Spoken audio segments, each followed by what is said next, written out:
Hello, college football fans, and welcome to episode 59 of College Football Throwdown. I'm your co-host, Alex Schmitz, and today I'm joined by my dad, Peter Schmitz.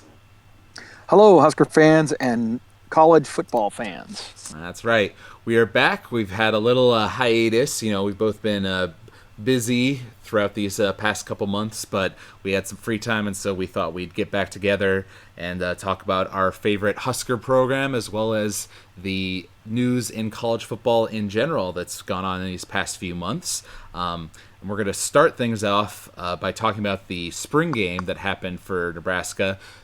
Those who listened to our last podcast will recall at the time we were discussing with Dad's brother AJ about the possibility of there being two spring games because it sold out so quickly and there was all that speculation at the time. Didn't end up happening that way, but it was still a very successful event. Yes, it was. It was nearly a full house. I mean, it was technically a sellout because they sold all the tickets, but because of some questionable weather, although the weather ended up being better than most expected, it still was a great event. And as is our tradition here at the beginning of most of our podcast, except when I forget, we want to have the ceremonial opening of the beverage, which I am happy to do here as I sit around my fire pit back in our hometown of Traverse City, Michigan for the summer, enjoying an absolutely spectacular evening here where it's a little almost 10:20 p.m. in the p.m., and it's still light out. That sounded good. Yeah. All right. I'm sitting around a nice warm fire. It's pretty cool. Yeah. All right. Well, and you're outside, but I don't hear there's not much room tone, through your mic, so that's good. Yes. Okay. Yeah. Now I pulled up some of the stats from the spring game to go with what you were saying earlier. The total attendance was 86,818. Yep, which is a pretty good number and maybe a little generous, which they tend to be on some of those numbers. But it didn't look like it was even close at the beginning of the game. I think they had some trouble because of some construction stuff that was going on. Some areas of the stadium took way longer than normal to get to their seats, and so there was probably a few disruptions like that. But overall, the whole ambiance of it, all the pomp and circumstance before the game.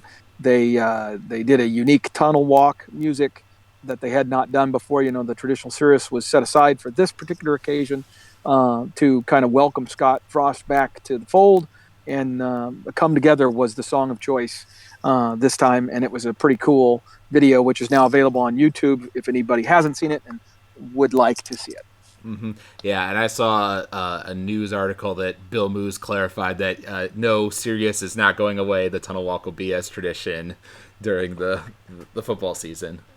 And I'm happy about that. That's good. Yes, it is. And that's a good way to transition, though, because it was a good theme of coming together because there were a lot of, and there always are old players who come back for the spring game and stuff, but there were even more this time, a lot of people from Scott Frost's generation, to welcome him back and help him out. And we had, wasn't it Amir doing commentary?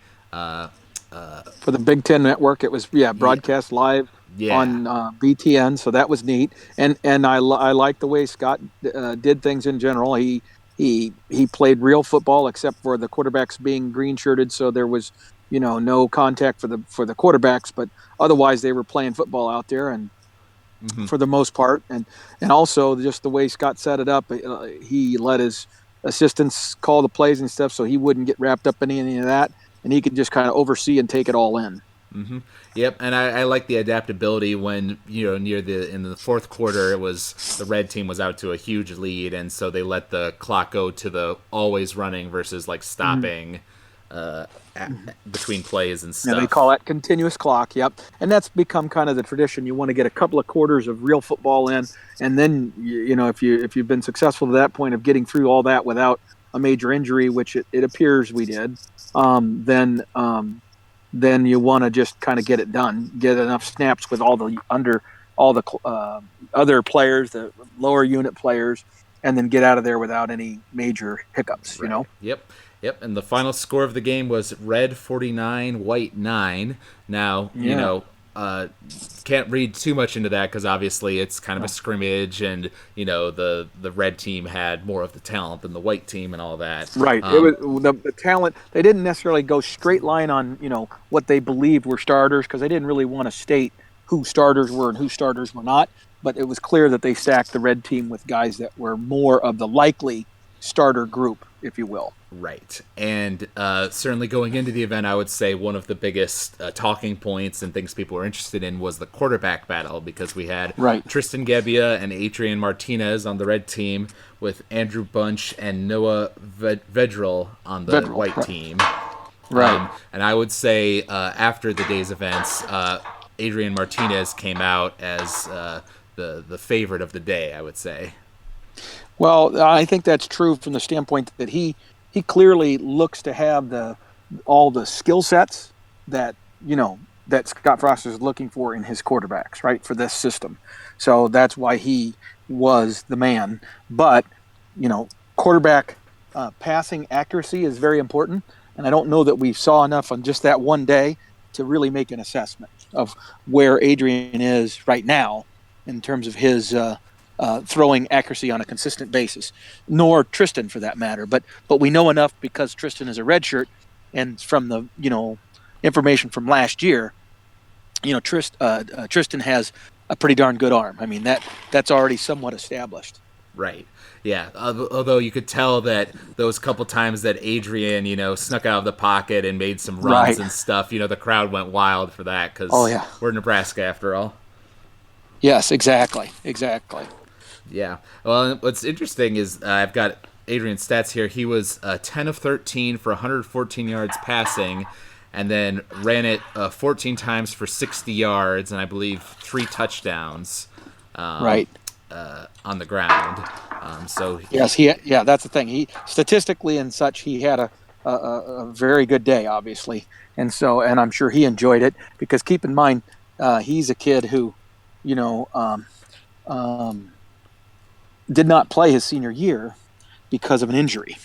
And so that was his first football in like a year, So I'm sure he was really fired up to be able to play in front of the Husker Nation for the first time. And since he didn't get to play his senior year.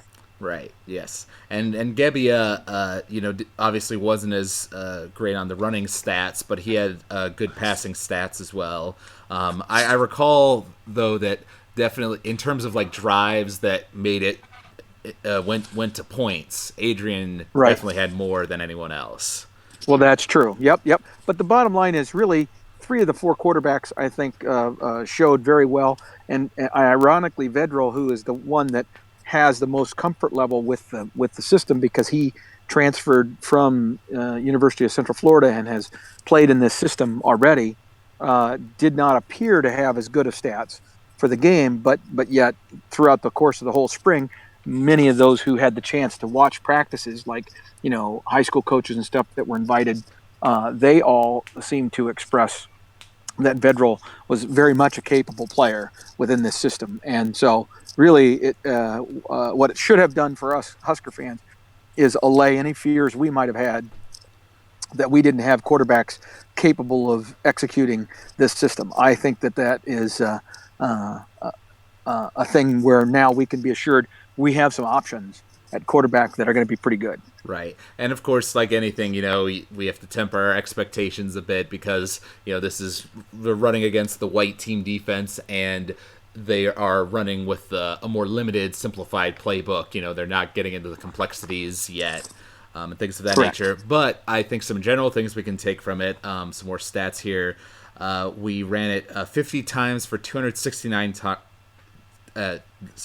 50 times for 269 yards between the. I think this is the red team I'm talking about here.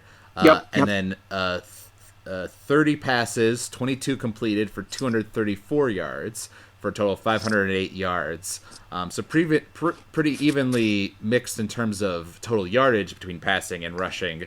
with Right. a focus more towards the rushing, though that could Right. some of that is because like by the end, they weren't red team wasn't really like trying to score as much, and so Right. it kind of got more simplified there. Well, and that's why stats in a spring game really don't amount to a hill of beans. I have talked previously on some of our past podcasts about spring game All American guys that just look absolutely great, and we're just sure they're going to be the next stud, and then you never really see them produce on game day. So anything you see during these games has to be tempered. And so generally, when I'm looking at a spring game, my attempt to evaluate it really focuses on key areas, like collective areas, like how good was the offensive line, how good were the receivers collectively.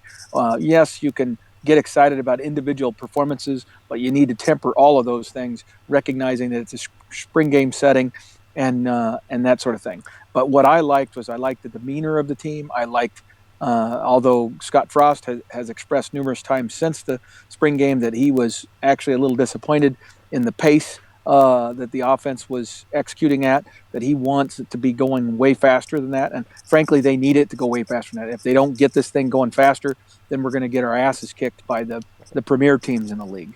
And so he understands that, and he knows that what he saw out there wasn't good enough. But it was a great step forward. And what I saw was an organized team who clearly had by and large bought in to the systems, and they are out there executing the systems. I saw football. On the downsides, I would say that I am concerned about two areas, and I'm really excited about some other areas. I think we're solid at running back, and with some guys that potentially could be special. So we'll see how that plays out and determine if who gets here this fall and is eligible from the recruits, as well as whether or not Trey Bryant is back from injury would also factor into that from a running back standpoint. Wide receivers, I saw lots of good things, and our two best wide receivers weren't even playing in the game. So I'm very confident that we're going to be able to put a good group of wide receivers on the field. I'm very excited about that group. Offensive line, not so much. Offensive line clearly is still a work in progress, but I also believe they're the group that, frankly, a whole summer of strength training and conditioning might very well go further to change that group than any other group on the team. So maybe what we see next fall is going to be a dramatically different, not different personnel, but different set of circumstances that they find themselves in. Some may be having lost some weight, some others may be having gained some strength. So there's some things that definitely are a little questionable about the offensive line. Defensive line, go ahead. Sorry, you just jogged my memory. I recall that there were a couple of bad snaps that made me a little worried, but that was not our first string center playing on either side of the ball, correct? Well, that is true at the time. But the guy who was projected to be the first string center has since retired from football, has decided to hang it up. Injuries were just too much, and I think he looked at what the new expectation with the Duval strength training program was going to be, and Coach Frost's expectations, and decided, you know what, I'm not sure I'm really ready to do that, so it's in my best interest to just hang it up and continue. And he took advantage of an opportunity to do that and still keep his scholarship. So he did that. So our second string center, who was also out for the game, is supposedly going to be eligible. But again, he isn't necessarily a natural center. He was being moved into that position. So center is still very much a big question mark for us, and might very well still have some tryouts going on in the fall camp to see if they can settle in on a guy, because they have a couple of options, but none of them have emerged. So that's just some big question marks, I think, along the offensive line. Now, against lesser opponents, I would expect we might dominate a little bit more than we've seen in recent years, because I expect us to be in as good a condition as we've seen ourselves as a team in probably close to a decade, or more. So that's the exciting thing, is I just think these guys are going to be ready to do their thing better than before, but they just maybe aren't as physically gifted as they need to be going forward in future years. Yep. Now on defense, I was pleasantly surprised by some things. I think our defensive line looked to do pretty well. Now, is that because our offensive line is, I think, a little inferior, or is that because our defensive line is actually better than I thought? That's becomes kind of the questions, right, that you have when you're trying to evaluate this stuff. But just overall, the defense seemed to have some fire. They were clearly more aggressive. The linebackers played way better than what we witnessed last year. And really, the big question mark on defense, in my opinion, is going to be cornerbacks. I think, and since the spring game, and the various coaching tours that have gone on, throughout the state where coaches are being interviewed, it's pretty clear that a lot of defensive coaches are calling out their position groups and letting them know, hey, we're not where we need to be, and we're gonna keep recruiting to get better. And anybody who thinks they've got a starting job better be on notice that nobody's got a starting job. Right. You guys are going to have to earn it. And we're going to come and we're going to recruit over the top of you if you're not careful, because this ain't good enough. And so a cornerback is a huge position of concern for me. Right. Yeah, I know we're very thin there. I know we said just minutes ago that, not to focus on individual players quite as much. But going off of what you were saying about rushing, I recall Wyatt Mazur was a new name for me that definitely impressed me. Well, he's a walk-on, and he was an incredible talent in high school in Nebraska, and really is a very talented guy. In fact, anybody who's been able to go to practices, like some of the media folks and some of the coaches who get to visit practice, they've all talked about him, saying, boy, if he had a chance, but he never really had an opportunity to demonstrate that. And frankly, even now, as good as he is, with all the young talent that we have coming in, Bell, our new running back who came in at semester, and we've got, Niles and maybe Washington in the fall, as well as Trey Bryant maybe coming back into the fold. You've got an awful lot of talented running backs who are going to be sitting there in front of him. But I have a feeling that Scott Frost knows what he's got in Wyatt, and that he might set up some way to use a package for him to get him on the field in some way, because he has some vision. He's got some eyes that I think make him kind of special. He might not have the physical stuff, but he's got enough of that, and he's got some great wiggle and eyes in the back of his head. Yeah. Well, I remember while Amir was doing the commentating, I remember I forget exactly how it came up, but he was like, oh man, if I just had 1 year in this offense, man. And he was kind of laughing about it. He was like, I wish I was young again. Absolutely. A guy like Amir, although, still struggled a little bit with catching the football, if you may recall from his days as a Husker. And he would have gotten a lot more repetition, a lot more work on that, obviously within the confines of practice, if he had a year in this offense. But all the rest of his skills would have translated very, very well to this offense. Very well. Yep. All right. Very good. Yeah. It's exciting. I think overall, again, very exciting day. I think the players played hard. I think they just showed so many things that suggest we're moving in the right direction, both physically and mentally. And so it's exciting to see.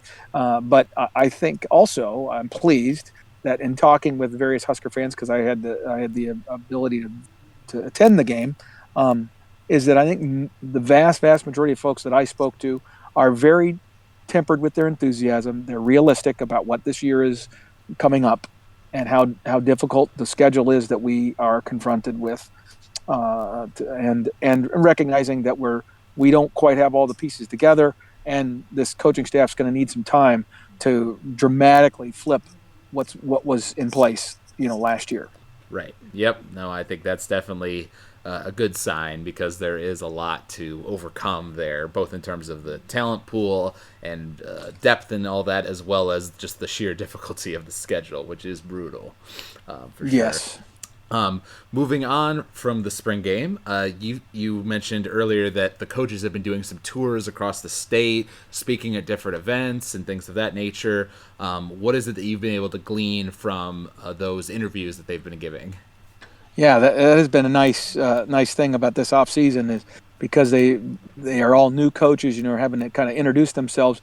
They are being very generous with their time in terms of taking interviews from all the various media throughout the state and even nationally.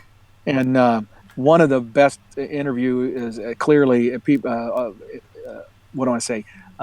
Companies have recognized the person they want to interview is our quarterbacks coach, Verducci, I think is his name. But anyway, he is an amazing guy, very fascinating, and um, he just helped explain or describe how different coaching within this system that Scott Frost is using, that comes from the Chip Kelly tree out at Oregon, that is very different than what most coaches and most people who coach football do. And so it'll be interesting to see. I mean, it makes a lot of sense when he describes it, but it is very different than what the traditional coaching staffs would do at your local high school or even most college coaches. So this is either going to be one of those things where we're going to have a little bit of a competitive advantage because they understand this and others coaching staffs haven't quite figured it out, or they're going to be proven that that worked at AAC level, but not Power Five level. I And see. so what I mean by that is, the way that they run their practices is very different than the traditional one. So I'll try to summarize the traditional one first because that maybe will make more sense because you've kind of seen it maybe in various forms. But bottom line is typically a staff. Obviously, good staffs are always organized, so they're always trying to figure out what's the right way to do stuff, and then get it all on paper and have it all scheduled out very precise times. That's all still true with Scott Frost and his staff. But what's different is that instead of going out there and maybe having a traditional 10 or 15-minute period where they're doing some stretching and some light running and passing the football around and that sort of stuff, Frost's team, when they get out on the field, number one, they've already been in some extensive meetings before the practices. Additionally, the practices are occurring very early in the morning before school, so it forces these young athletes to make sure they get themselves organized, they get their shit together, they get to bed on time because they got to get up super early to get in, get their ankles taped, get all prepared for practice, and be out there, early to be ready to go. Okay, so that's a couple of major changes. They've had to change some scheduling of classes and stuff to accommodate that. So it's not been a small, decision to go to this early morning practice. But then more significantly, I think even than that, is the way that they practice. Even the defensive players, like when they're when they go out there, they don't do any calisthenics or stretching type of things or whatever. They come out and they immediately start doing things together that are effectively stretching, but they do it as a group, a defensive lineman or offensive lineman or whatever, and they're all carrying footballs, and they always have a football in their hand, that type of thing, so that they're always having to balance, they're always having to secure that football and to protect that football, and so it creates a mentality within the defense, especially, that they're always going after the football. Everything's about getting that football. Okay, and you think about it, Nebraska has been one of the worst in the country at turnovers in for about 10 years. Since the early years of the Bo Pelini era, when we were still in the Big 12, we have sucked at getting turnovers. Hmm. And so having that be a major focus is a big deal. Now, how it changes, how you coach offense, for example, is because everything they do is about pace and about doing things quickly. Everything out there is about doing things quickly, and it's go, go, go all the time. I mean, and that's one of the reasons why Scott has been so adamant about the importance of the walk-on program. He wants to have up to 3 stations where he's got 3 offenses and 3 defenses going against each other all the time. Boom, boom, boom. So he can get as many snaps for as many players as possible. And they don't sit there and spend a bunch of time with group work. See, in a traditional practice, you'd have group work where the quarterbacks would be throwing slant patterns, and that's all they'd be doing is they'd be throwing 10 slant patterns to the left and then they would do 10 slant patterns to the right, and then they would do, a different type of pattern, and it's just repetition, repetition. But that's not how the game is played. The game is played where you don't throw 10 patterns, slant patterns in a row, right? You throw a bunch of different things. So he just jumps right into that, and he immediately puts that quarterback and those receivers and everybody in a position where they're having to make decisions, they're having to go through progressions, they're playing football immediately, all the time. And only if somebody misses on his pass or the receiver misses on his steps for his route multiple times would they then maybe take them aside or do something where they would do a repetition of 5 or 6, reps of just the slant coming off the left side. Okay, so it's a radically different concept to think in those terms. So it's because you have to be super, super organized to be able to do it this way. I mean, way more than the traditional coaching staff would do, because you are not running. You're running instead of just doing these drills. You're running skeleton and big group, scheme all the time, constantly, and the defense is doing the same thing. They're playing football all the time. So it's all about what are you going to see in the game. They don't do any of this repetition stuff like has traditionally been the case. Now, I honestly don't know how to feel about that, because I grew up with the more traditional repetition approach, right? Whereas they're getting an enormous amount of reps, don't get me wrong. They are getting more snaps than probably any other team other than maybe Chip Kelly out at UCLA, because it's his approach. But I mean, their whole thing is about basically playing football and getting as many snaps in and allowing every player to make those decisions, because he wants everyone to decide fast. And another insight that this coach shared was even last year, for example, Coach Frost, he was all about everybody knowing their positions and knowing their roles so well that they could just do it without even thinking, right? And that's what any good coach wants to have happen. Well, he put that same burden on himself. So when he would make those, you always see coaches walk around with these big laminated sheets that have all their plays on them, and they're scanning through them. Mm-hmm. He knows every one of them by heart. He puts himself through a test so that if he's going to be, because he calls the plays, Scott makes himself pass a test every week so that he knows every play as well as the players do. He's not looking down. He already knows everything. And so just the whole preparation and focus on actually what the players are going to see in the game is very, very much the focus of everything they do. And then the whole thing about attacking the football from a defensive standpoint, that's the other key emphasis, where literally all these coaches that watch these football camps and stuff, they were all just amazed at how everything they were doing, it was every drill, everything ended with every player trying to go after the ball. If it was an interception drill, they would do a drill that I actually did in high school, which we called Oski, where they would throw it to the first defensive back, and my job wasn't to necessarily catch the ball. My job was to keep the ball in the air so that the last player to the ball caught it as an interception. My job was to basically pop it up in the air like a volleyball, and then the next guy would have to do the same thing. So they're all flowing to the ball until the last player got there, and he gets to be the one that catches it. And you follow what I'm saying? So right. Everybody's running to the ball to get that Oski. And so it's kind of that concept on steroids. Right. Well, that's very interesting to hear about that, how that philosophy, surrounds and penetrates every part of the practice and the focus during all that time. My two immediate thoughts are, one, aren't the players exhausted then when they go to their first class of the day? Absolutely. True. And two, then after classes in the afternoon, is there more stuff that they do? Is it more like doing just the mental stuff of memorizing the playbook, or right? Yeah, well, that's true. That they do all their formal time with the coaches and stuff, because obviously a lot of that stuff is regulated, how many per week they can be with the team and all that. So all that time is regulated, but they do it all early, and it's all done, and then the kids go to class. And then when the classes are over for the day, then they're done for the day. But at that point, they may need to be going and getting iced if they have injuries. They may be needing to go and watch some film, breaking down the film from yesterday's practice. What did you do well? What did you not do well? All those things. So they're doing that.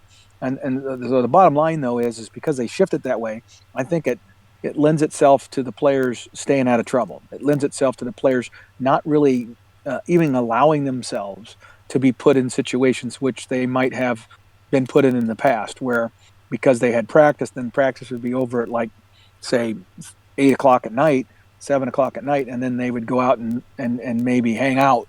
You know what I mean? And all of a sudden it's 11:30, 12 o'clock, and they get up the next morning and drag their ass to class. Now they get themselves a bed because they know they got to get up the next morning, and it's going to be hell. It's going to be, you better be on, and you better be attentive, and you better be ready, because you can't have an up and down day. And that was probably one of the messages from Scott Frost about spring practice, was he was disappointed in the inconsistency of performance. They'd have a good day, and then they'd have a bad day. Then they'd have a good day, 2 good days, and then they'd have 2 bad days. And when I say bad days, I mean it just didn't quite have the focus. They were still adjusting to this whole change in timing and approach and everything. But the kids understood that it was working, and that it's healthy for them, and that it's good for them. But it was just tough to keep it all going. You know what I mean? And so it's wanting to get the team to where that's normal. Yeah. That's standard operating procedure. Yeah, no, that's very interesting. And you brought up during our discussion about the spring practice that you think we'll hopefully be in better shape than we have been in a decade, Right. For our players coming into fall. Right. And I know we've talked in the past, you're a big believer in this Duval guy, our new strength coach. I am. And I like the way Scott Frost manages him as the strength coach. He makes special effort to emphasize the importance of Coach Duval's role in their success all the time. He glorifies Duval a lot, not only because he probably deserves it, but also because I think it's important that the players, because this guy is pushing those players beyond where they think they can go. And if you don't really believe in what this guy's doing, you may start to question whether this is the right program for you or not. You know what I mean? And so to keep them positive and feeling good, you need a coach that has the full support of the head coach. Otherwise, people stop buying in. Right. He needs to make that clear.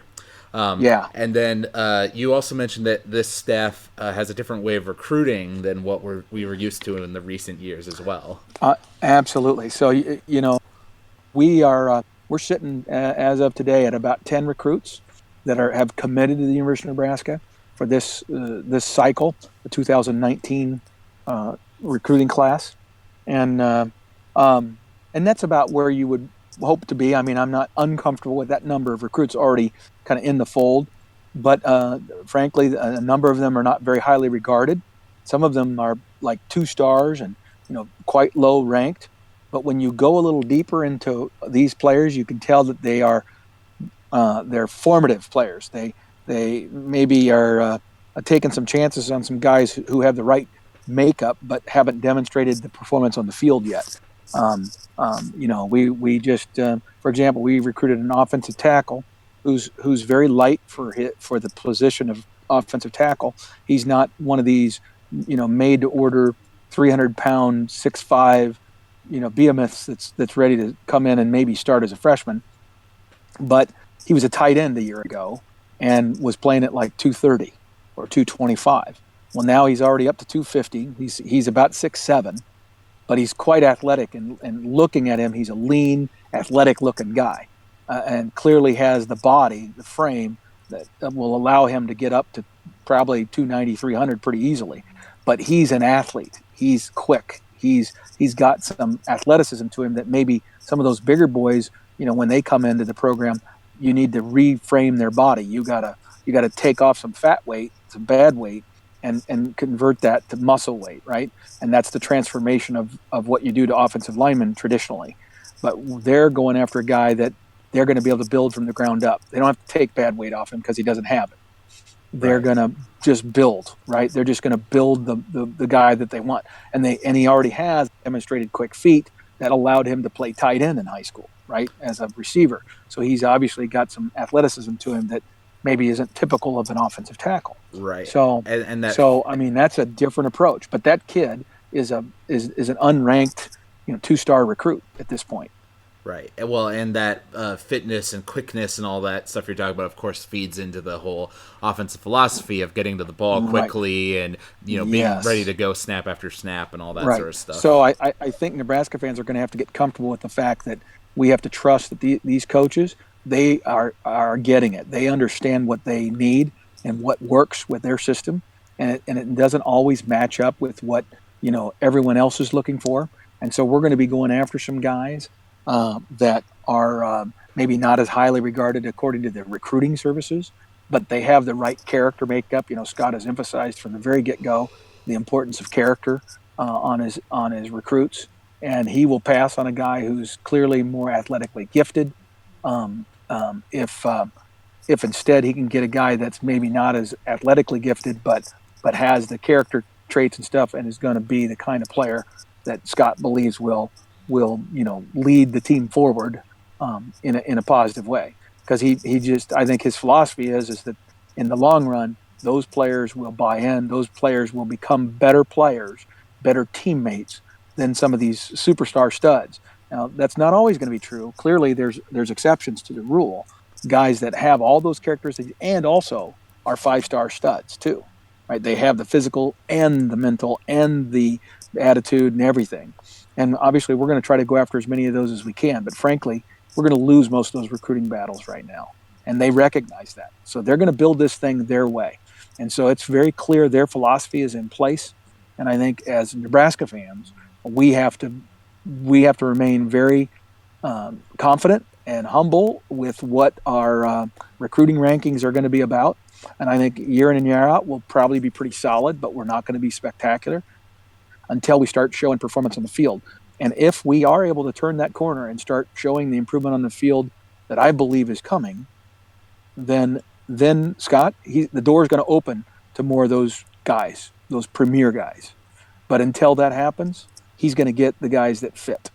Right. And I kind of like that. Yeah, no, I like it too. Of course, we've talked for years about both Bo and Mike Riley, us kind of recruiting these players who are maybe 2-star, 3-star, and then we give them attention, and then someone else is like, oh, well, Nebraska sees something in this kid, let's recruit him. And away that from is him. absolutely happening, and it's and then in some of the same teams, Tennessee, clearly UCLA is going to be a team that we compete with on some players because we're now looking for a lot of the same types of players.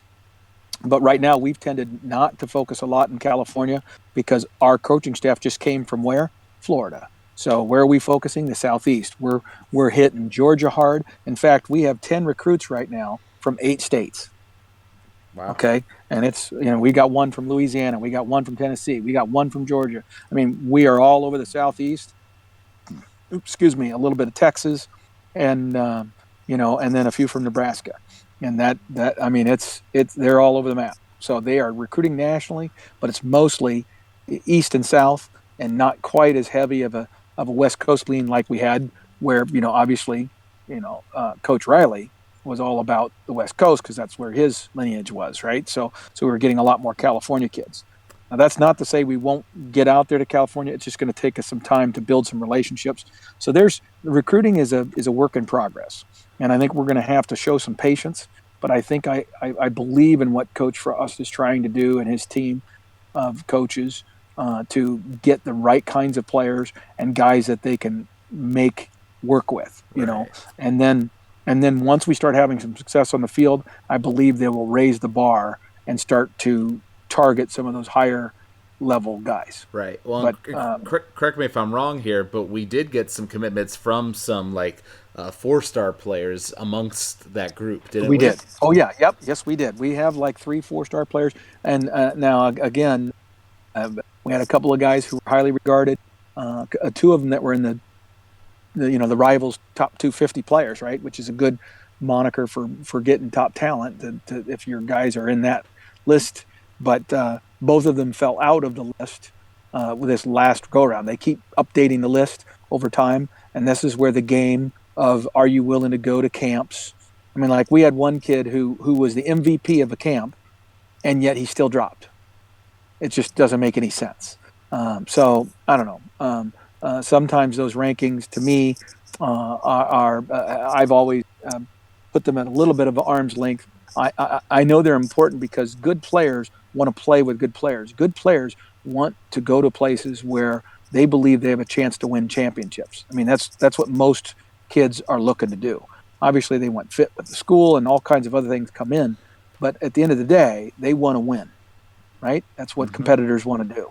Well, you start seeing a team that's really hot with recruiting and just getting everybody and their brother, then you want to join up, right? So there's momentum in recruiting, and you can get caught up in that. Right? You may recall last year about this time we were all caught up in the momentum we had in recruiting because we had gotten some premier guys to commit, and a bunch of premier guys were visiting our school, and everything was very positive, right, with Coach Rayleigh.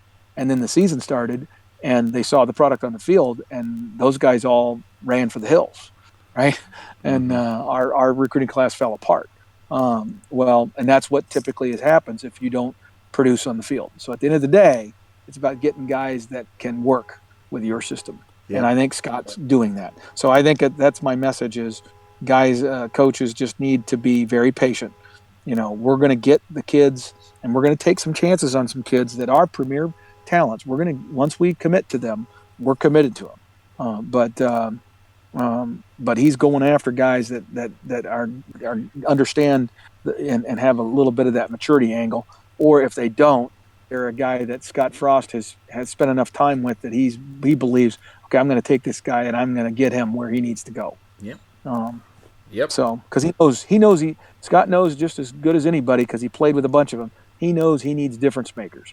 But to win championships, he needs difference makers. So that means the cream de la cream, right? You can't go for second fiddle. But he also knows he's probably not going to win very many battles right now. Yep. So he's building. Yep. He's building it with building blocks, and I like it. Yep. You got to pace yourself, Yep. for sure.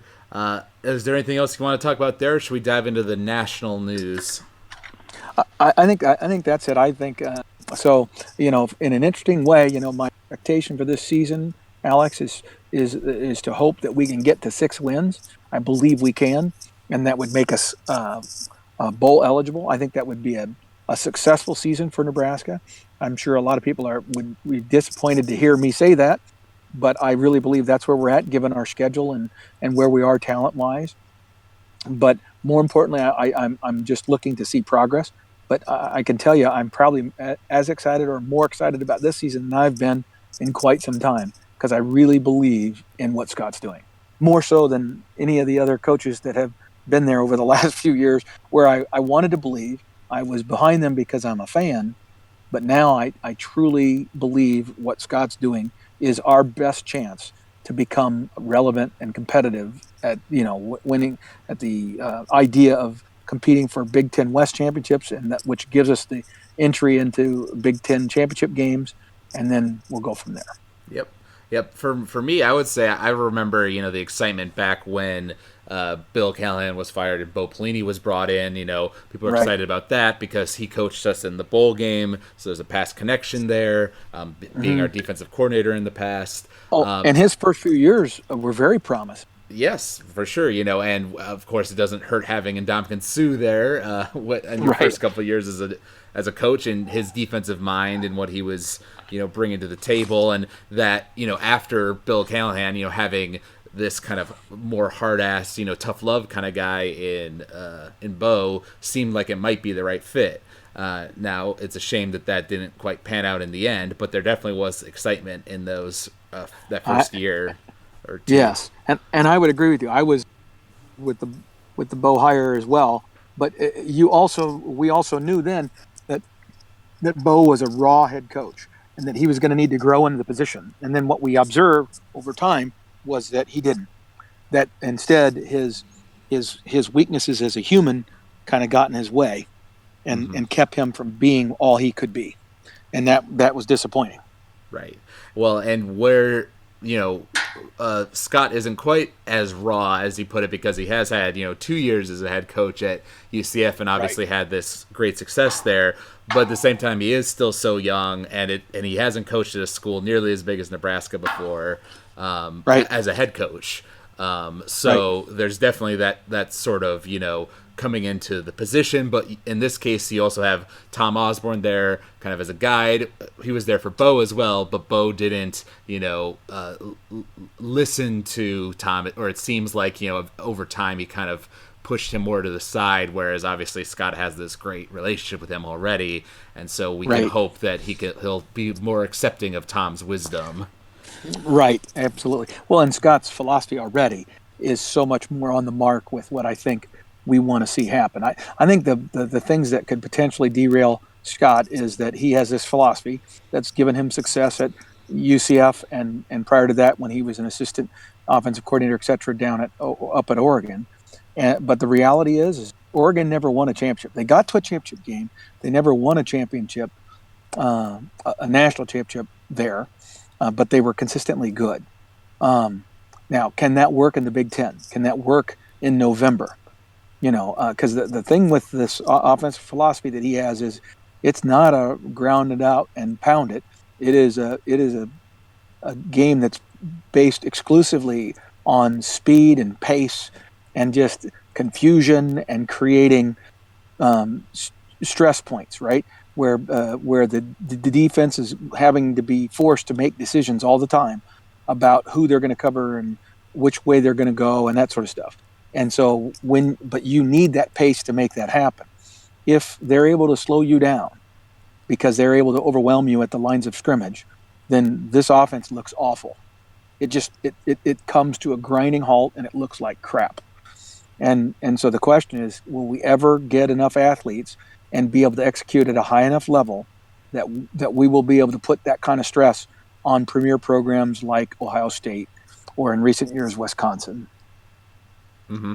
Yeah. No, And that. my hope is we will, but that's yet to be determined. And if we can't, how long will Nebraska and Nebraska fans and the administration be prepared to wait to give Scott every opportunity to do that?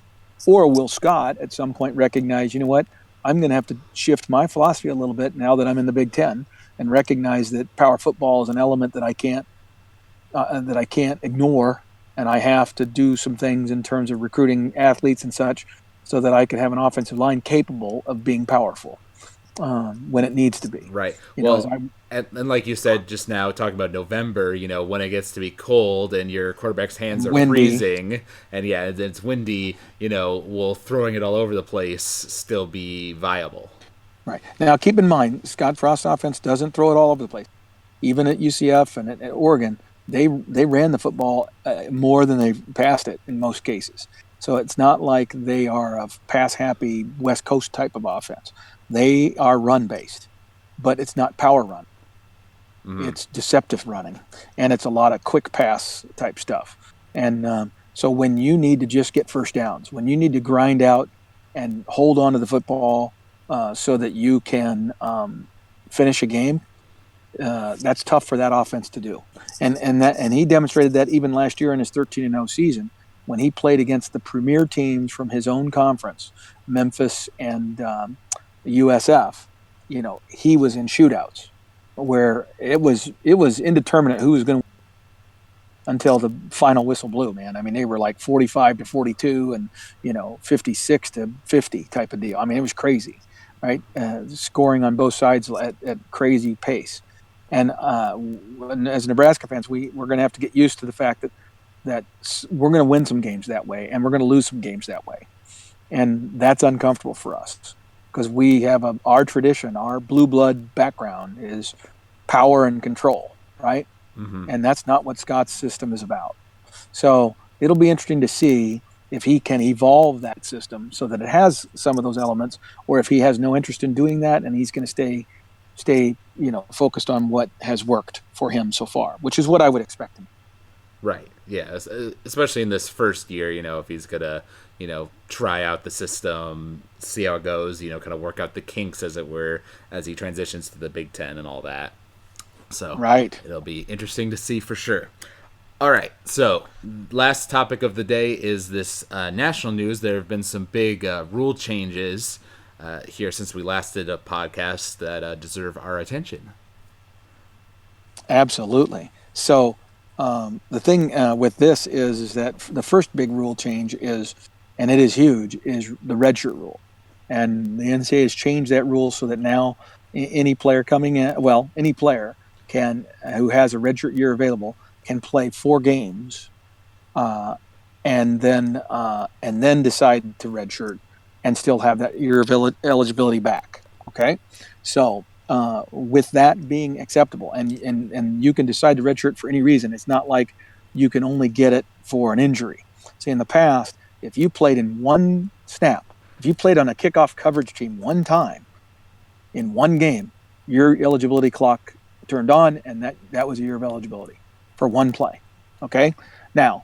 Now there are a few exceptions to that. I might be exaggerating that a little bit, but I mean it was to that level of significance. So in the past, coaches really had to plan around that. When you had injuries and you might have a kid suiting up who was a redshirt, and then all of a sudden, a couple injuries happen and he's your only guy, and you have to put him in. And now that kid, he knows I'm going in, I'm going to lose a year. And we've encountered that. There's a bunch of examples, countless examples that I could give you of that happening. The one I will use is back when Bo was still our coach, and we got to the Big Ten championship game, and we played Wisconsin. We had beaten Wisconsin earlier in the year, okay? And then our best defensive lineman and our offensive center both got hurt in the Iowa game the week before the Big Ten championship game. And our Big Ten championship was going to be a rematch with Wisconsin. And so, because we had already played them earlier in the year. And so Wisconsin got to play us a second time, and they just crushed us. I mean, they beat the snot out of us because we were playing a defensive end at defensive tackle, and we put in a guy at center who was getting absolutely blown off the ball. So 2 very critical spots, a defensive tackle position, where against a team like Wisconsin, and we just couldn't hold up. Now, we had Vincent Valentine and Malik Collins, who were both redshirt freshmen on that team and could have played. Mm-hmm. Okay, but in this case, they would have lost a year of eligibility. Now, with this new system, they would not have. So this creates all kinds of strategic decision making now for coaching staffs. What is the right strategy to use? Is it better to play a bunch of your freshmen, maybe almost all of them, in the first few games of the year to see where they're at, right? Maybe play them in 2 games and then hold back for 2 games so that they can play in lieu of an injury as the season progresses the rest of the year, still preserving their redshirt year, okay? Or do you maybe play a few kids early who you believe are likely to just go ahead and play anyway because they're that close to your top 50 players or whatever, and so you play those like you have historically, but you hold everybody else back, and you keep them until the last 4 games of the year. By then you're banged up, you need the depth, and it allows those kids to basically get an early start on the next football season, right, including the bowl game. So the last 3 regular season games and then the bowl game their games. Does that make sense? Yeah. And now for someone like Nebraska, who has historically done a lot of redshirting, and that's been a part of our program and for many, many years, now we're looking at circumstances where a team that has loads of talent, who historically does not do much redshirting at all, like Alabama or Ohio State, where they are recruiting so many premier players, and they are year in and year out losing so many players early to the NFL that they will, not redshirt, right? If they got a good player, they're playing them because they're anticipating that kid's probably only going to be here for 3 years and then he's leaving early for the NFL, right? He's not going to be with us 4 years anyway. So that's a philosophy. But now they have the benefit of saying, okay, well, if we hold these guys back and they've only played in 4 games, and we let's say they've only played in 2, so we keep a couple of games back. So then when they get to the Big Ten championship game or when they get to the Big 12, now those kids who were freshmen have now been in the weight training program since the beginning of the summer. They're really starting to come around. They're really starting to show up. They're getting it. The light bulb has come on, if you will, for this premier athlete that you recruited, right? And he's only played in 2 games. Now you have him for those last 2 games. So if you have an injured player, or if you just have a guy that he now shows, he's better than your starter. But he wasn't at the beginning of the year, but he is now. Now what do? You have him to put in there. Even if you just spot play him, let him make some special plays for you in critical moments, when there's no scouting on the kid, you don't know what his tendencies are. I mean, there's so many advantages to being able to bring those guys in. So even the premier programs who have historically not redshirted, they're going to take advantage of this too. And it's going to allow them to preserve years of eligibility for their players while selectively having them play in one of those 4 games. Okay. Right. So there's a ton of strategy that comes into this. Now, I'm not saying that in a negative sense. I'm saying it's great ultimately for the student athlete. They can now play in 4 games and still preserve one of their years of eligibility. That's a positive for the players. And it really helps the coaches too, because regretfully, there are a number of occasions where coaches are compelled to urge a player who's frankly on the edge of being flat out injured. I mean, they're hurt. They're not just hurting, they're hurt. Mm-hmm. And you're encouraging them to play anyway because you got no at that point, right? There's such a big drop off between this guy and the next guy up because you're redshirting your better player who's still sitting there in the redshirt year. And so you got nobody else. So you beg that guy to stay in and hang in there, right? Right. Coaches won't be put in that situation as much anymore. Now they're going to have the full access to all their athletes to be able to go to that other athlete and say, hey, you know what? I've got this guy. You take this week off. We're going to have him play, let you get healthy so you're ready for the Big Ten championship game, Mm-hmm. and then let the young guy show what he can do late in the season, against an important opponent. And you're not missing much as a coach, and you get to see what your future is. I mean, there's just so many good things about that, right? Now, here's some interesting additional things, some unintended consequences of that. It's already started to happen in bowl season. Now that we have a playoff, bowls don't matter as much as they used to. And so something that was kind of unheard of just a few years ago is starting to happen with greater and greater frequency. And that is seniors or even juniors who know they're going to enter into the NFL draft choose not to play in their bowl game, even if they're not hurt. I mean, they're capable of playing one more game with their teammates, but they have to look at the reality of it. Hey, the reality now is I'm this close to my ultimate goal of playing in NFL. I do not want to be the guy who there was a running back from Miami who was very highly regarded and ended up having a really good NFL career, but it was almost jeopardized because he had a horrific leg injury during his bowl game. God, I'm trying to remember his name. But anyway, he ended up losing millions of dollars because of it. He went from being a clear first-round draft choice to a lower-round draft choice because nobody knew whether he would ever come back from this devastating injury, right? He did, and he ended up being a pretty darn good player. And he played a number of years in the NFL, but he lost millions on that first contract, millions of dollars, because of playing in the bowl game that was not necessarily – I don't remember whether it was a national championship, but I don't think it was, Right. So the question is that worth it for these kids, right, who are that close to their goal? So more and more of them are saying, nope, I'm out. I'm done. And then that affects that team's ability to win their bowl game and can be a real downer, right? Now you let your team down. You gave up on them at the last minute and didn't allow them to win a bowl game and get a ring, and you know what I mean? That's not good. Well, now with these red shirts, hopefully coaches will have some backup where if one of their premier players says, I ain't playing, now he's got somebody he can go to who's got a game left in him in his four games so that they can, cover their ass, right? Right. And not be quite as big of a drop off. So I think that's going to become a strategy because frankly, I think you're going to see the number of players who choose that path that are, seniors, that's going to go up dramatically because of this rule. So that's kind of an unintended consequence. I don't think that was their intention, but it's going to open the door.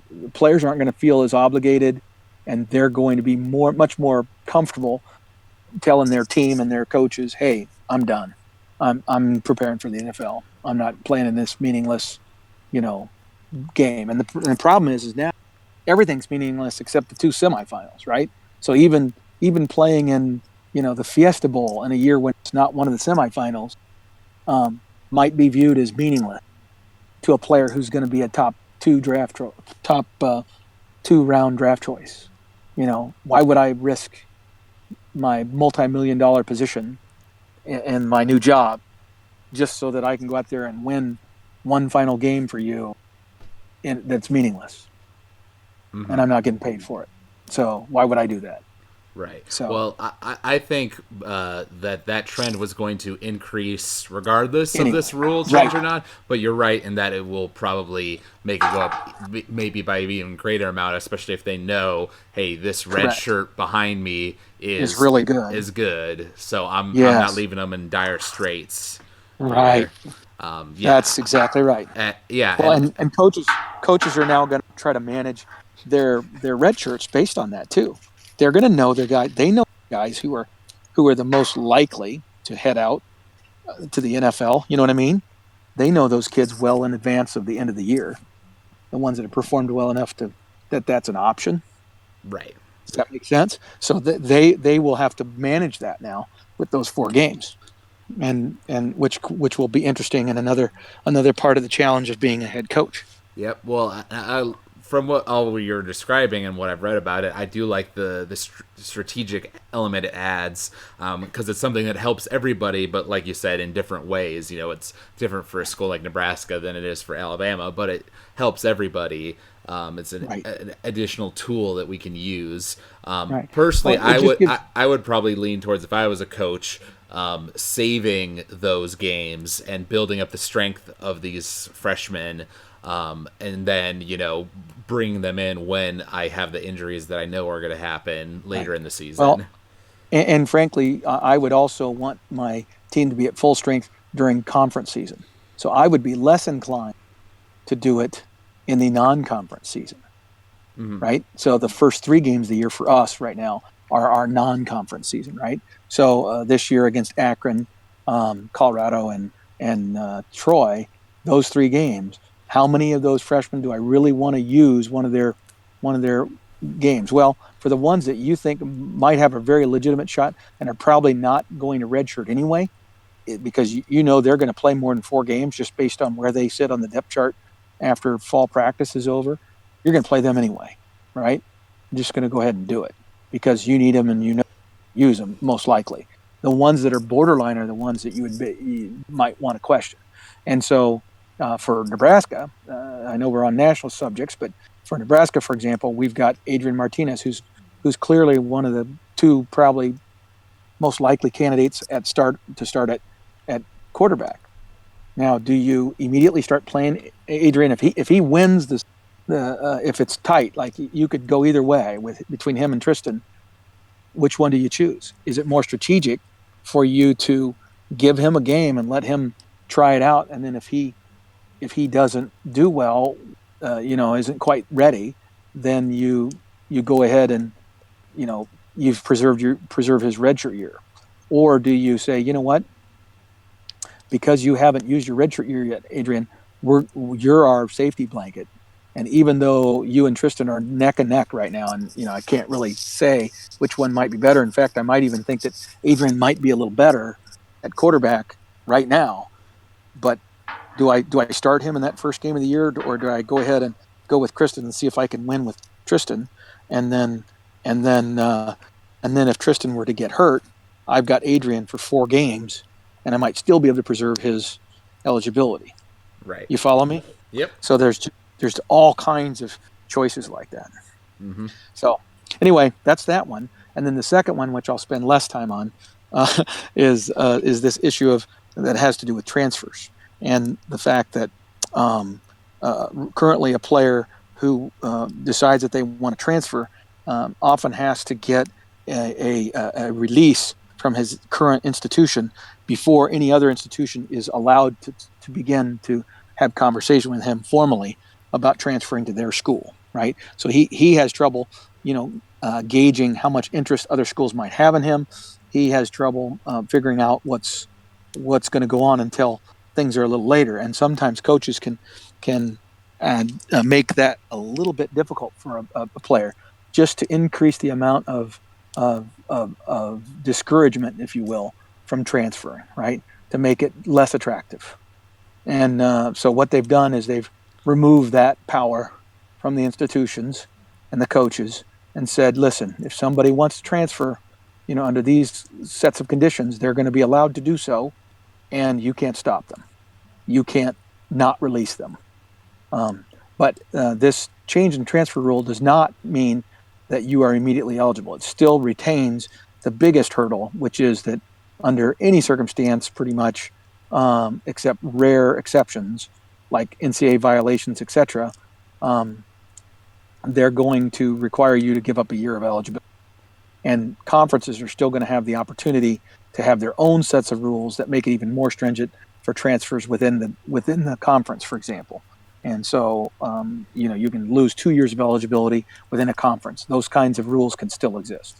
Right. Yeah. So it seems like these rules, I'm sure that the justification they're using is like, we're thinking about the student athlete. We're trying to make things easier for them, and to help their experience, so they don't have to deal with this kind of politics, you could say, of coaching Right. Coaching battles over good players or whatever. Correct, right. And they don't want to have happen. The fear is what's happened to collegiate basketball, right? And frankly, some other collegiate sports, some Olympic sports like volleyball, like women's volleyball. The amount of transferring that's going on within those sports is at uncomfortably high levels. I mean, it's crazy how many of those kids now, if you're a player in one of those sports and you come in and as a freshman, you don't get what you believe is sufficient playing time, or you don't like the coach as well as you thought you did when you went through the recruiting process, or whatever, even though it might be that you're the problem, that you lack the maturity. But it's just so easy for you to just leave rather than fighting through it and figuring it out and growing up and maturing. And then all of a sudden you might find out, gee, you know what? That coach was right. I was being a jerk. I was being immature. And by the time you're seniors, you love the guy like your father. You know what I mean? And there is countless examples of that within the football program. I know Damon Benning speaks of that regularly. He's on the radio talk show in Omaha, Sharp and Benning, and he talks all the time about how basically he was not the best teammate, not the best, most mature kid as a freshman in his younger days at UNL, and he was miserable and wanted to quit and all that stuff, but he fought through it. Now, if the circumstances were different and those rules were a little bit more lenient, might he have left? Yeah, he might have, and he wouldn't have stuck it out, and he wouldn't have been a part of two national championships. So I mean, sometimes it's better to just suck it up. Right. And so again, the unintended consequences on this will be that I believe, even though they are still keeping some of the things there, it will likely lead to more transfers. Right. And that's not necessarily always a good thing. Sometimes kids need to just be almost forced into the decision to suck it up and grow up. And instead, they're going to travel around and be, vagabonds. Right. And then they'll never be, because, you're starting over, new coaching staff, new set of expectations. The other players may or may not accept you. I mean, there's so many variables when you choose to do that. But, grass is always greener kind of thing. Right. Well, but like you say, keeping the losing your year of eligibility requirements, that still will be a factor. Though I'm just thinking out loud here about ways that this could go. Like, what if you a player was played their 4 games of their year, and then the coach is like, you're not quite as good as we thought you're going to be, or this other dude's playing better or whatever, so we're going to redshirt you. You've played your 4 games, we're going to redshirt you. And then they're like, well, that's crap. I want to transfer, and Yep. I'll lose my year of eligibility, but I've already played in 4 games, So, Right. you know. And I'm going to give up my redshirt year effectively, right? Because yeah. So I still have 4 years. Then that would have been the same as if I had given up a year of eligibility for that redshirt year. But I got to play in 4 games, so at least I got some, right? Right, right. That's a third of a season. I could definitely see some people kind of making that mathematical Logical. equation Yeah. Yes, with it. absolutely. And so again, I think there's some unintended consequences that won't necessarily be positive, but overall, I get what they're trying to do in terms of giving flexibility to the student athlete to do what they want to do. And I'd feel better about this if I felt like so many of these kids had good parental and adult guidance, but so many times it seems they don't. They are just misguided or no guidance whatsoever, and so then they're doing things that even the people around them that love them know is probably not the best choice for them, but they do them anyway because no one has the gravitas within that kid's sphere of influence to actually tell him you're making a stupid mistake here. Mm-hmm. Yep. Well, that certainly is. That all factors into it like as well. like I do sometimes with you, for example. Yes, it's true. It's true, listeners. He doesn't hold back sometimes, but it's all up here. That's right. All right. Well, good. I think this was a good podcast. We packed a lot into this episode to kind of catch us back up on some things that have transpired. Yep. Yeah, I know. I remember you saying on previous podcasts you have some big picture things about like college football in general that you're interested in diving into, as well as some potentially some discussion about volleyball, which is another sport that you're passionate about that Nebraska happens to be very good at. I know there's been some interesting developments there, so that's all stuff we'll hopefully go into in future episodes. That's right. I mean, we're about to hit July here, so the football season isn't that far away, actually. No, exactly. In fact, the Big Ten, they're already promoting the Big Ten kickoff luncheon here. That's going to be happening in about a month or so, and so this time's going to fly by. There's no doubt about it. That's right. All right. Well, if you out there enjoyed listening to this podcast, you can email us at huskerpete13@gmail.com. You can also find us online at footballthrowdown.podomatic.com. You can leave a comment there, or you can find us on iTunes and leave us a rating or a review. We always love hearing constructive criticism from the fans. And we really love people to give us a rating. That always helps us and shows that we've got listeners out there, and it gives us some feedback that we need to make it even better. That's right. We love hearing that. So until next time, I am Alex Schmidt signing out, and go Big Red. Go Big Red.